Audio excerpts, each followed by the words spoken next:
Hello, I'm Too Tight Lautrec. Welcome. Welcome. Welcome to my opening.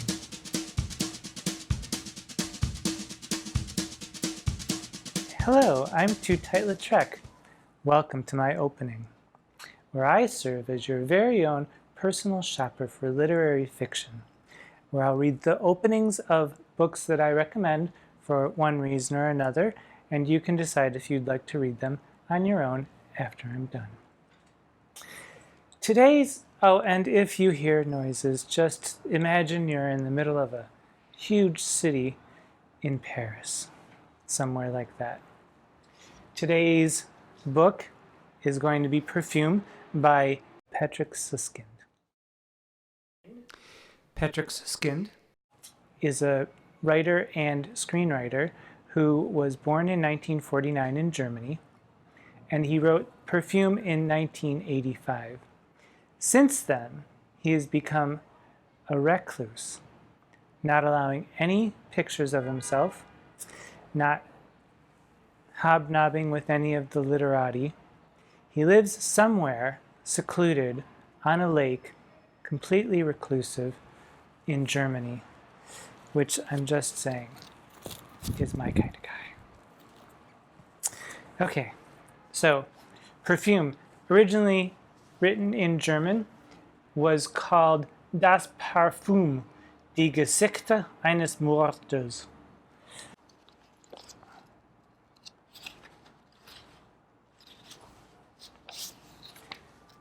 Perfume, the story of a murderer, by Patrick Süskind.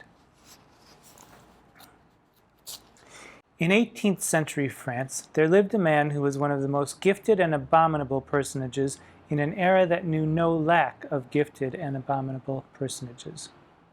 His story will be told here.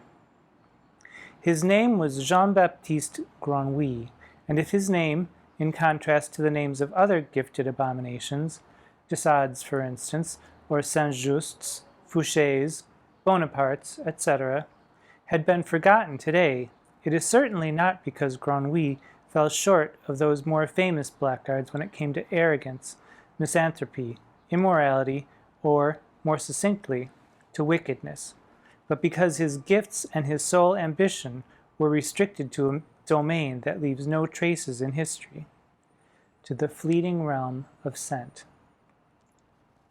In the period of which we speak, there reigned in the cities a stench barely conceivable to us modern men and women. The streets stank of manure, the courtyards of urine, the stairwells stank of moldering wood and rat droppings, the kitchens of spoiled cabbage and mutton fat, the unaired parlors stank of stale dust, the bedrooms of greasy sheets, damp feather beds, and the pungently sweet aroma of chamber pots. The stench of sulfur rose from the chimneys, the stench of caustic lies from the tanneries, and from the slaughterhouses came the stench of congealed blood. People stank of sweat and unwashed clothes. From their mouths came the stench of rotting teeth, from their bellies that of onions, and from their bodies, if they were no longer very young, came the stench of rancid cheese and sour milk and tumorous disease. The rivers stank, the marketplaces stank, the churches stank. It stank beneath the bridges and in the palaces. The peasant stank as did the priest, the apprentice as did his master's wife. The whole of the aristocracy stank. Even the king himself stank like a rank lion, and the queen like an old goat, summer and winter. For in the 18th century there was nothing to hinder bacteria busy at decomposition, and so there was no human activity, either constructive or destructive, no manifestation of germinating or decaying life that was not accompanied by stench. And of course the stench was foulest in Paris, for Paris was the largest city of France. And in turn there was a spot in Paris under the sway of a particularly fiendish stench. Between the Rue aux Fers and the Rue de la Ferronnerie, the Cemetery des Innocents, to be exact. For 800 years, the dead had been brought there from the Hôtel Dieu and from the surrounding Paris churches. For 800 years, day in, day out, corpses by the dozens had been carted here and tossed into long ditches, stacked bone upon bone for 800 years in the tombs and the charnel houses. Only later, on the eve of the Revolution, after several of the grave pits had caved in and the stench had driven the swollen graveyard's neighbors to more than mere protest and to actual insurrection, was it finally closed and abandoned. Millions of bones and skulls were shoveled into the catacombs of Montmartre, and in its place a food market was erected. Here, then, on the most putrid spot in the whole kingdom, Jean-Baptiste Grenouille was born on July 17, 1738. It was one of the hottest days of the year. The heat lay leaden upon the graveyard, squeezing its putrefying vapor, a blend of rotting melon and the fetid odor of burnt animal horn, out into the nearby alleys. When the labor pains began, Grenouille's mother was standing at a fish stall in the Rue aux Fers, scaling whiting that she had just gutted. The fish, ostensibly taken that very morning from the Seine, already stank so vilely that the smell masked the odor of corpses. Grenouille's mother, however, perceived the odor neither of the fish nor of the corpses, for her sense of smell had been utterly dulled, besides which her belly hurt, and the pain deadened all susceptibility to sensate impressions. She only wanted the pain to stop. She wanted to put this revolting birth behind her as quickly as possible. It was her fifth. She had affected all the others here at the fish booth, and it all had been stillbirths or semi-stillbirths, for the bloody meat that emerged had not differed greatly from the fish guts that lay there already, nor had lived much longer, and by evening the whole mess had been shoveled away and carted off to the graveyard or down to the river.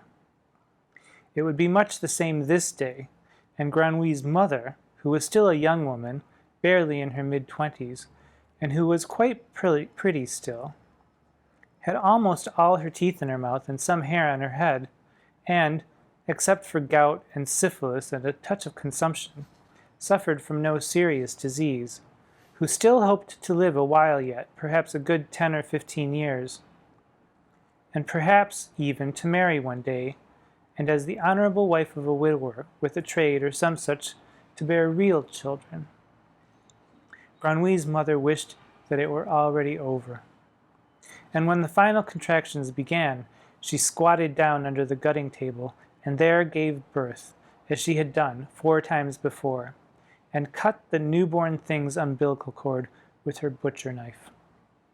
But then, on account of the heat and the stench, which she did not perceive as such, but only as an unbearable numbing something, like a field of lilies or a small room filled with too many daffodils, she grew faint, toppled to one side, fell out from under the table into the street, and lay there, knife in hand. Tumult and turmoil. The crowd stands in a circle around her, staring. Someone hails the police. The woman with the knife in her hand is still lying in the street. Slowly she comes to. What has happened to her? Nothing. What is she doing with that knife? Nothing. Where does the blood on her skirt come from? From the fish. She stands up, tosses the knife aside, and walks off to wash.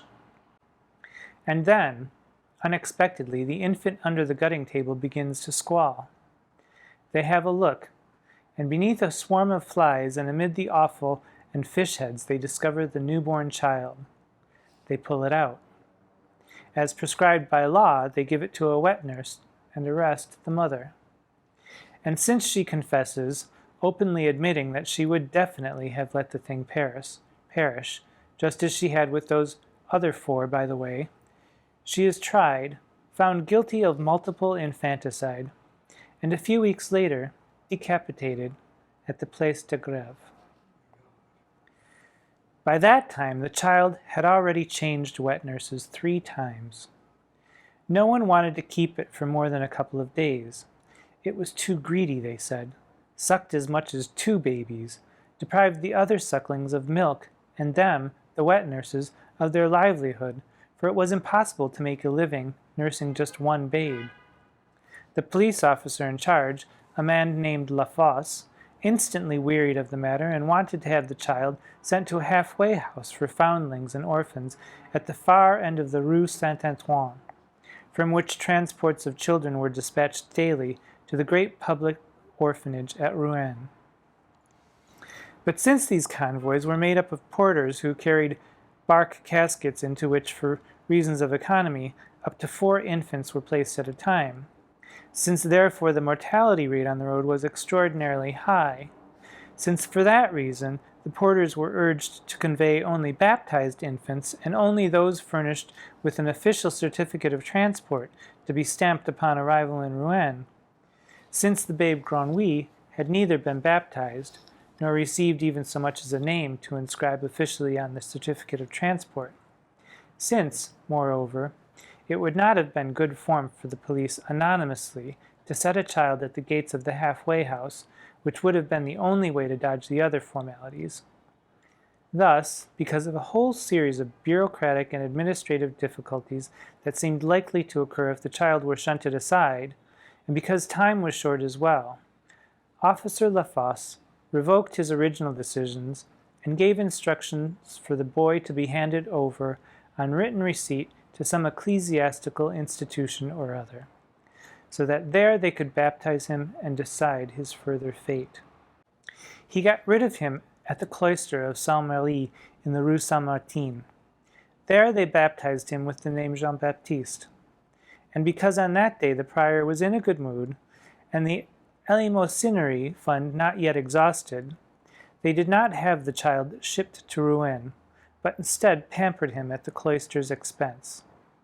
To this end, he was given to a wet nurse named Jean Bussy, who lived in the Rue Saint-Denis, and was to receive, until further notice, 3 francs per week for her trouble. So that was Chapter 1 of Perfume by Patrick Süskind. If you'd like to read more, trot yourself on down to your local bookstore and pick up a copy, or go off to your local library and have a little sit down and read it there. Until next time, remember that the world is full of wonder. Pay attention, and also pay attention to the subscribe button, and the like button, and the share button, because I'm wonderful too, and everyone needs a little attention now and then. Until next time, happy reading. I'm Too Tight Lautrec. Mwah.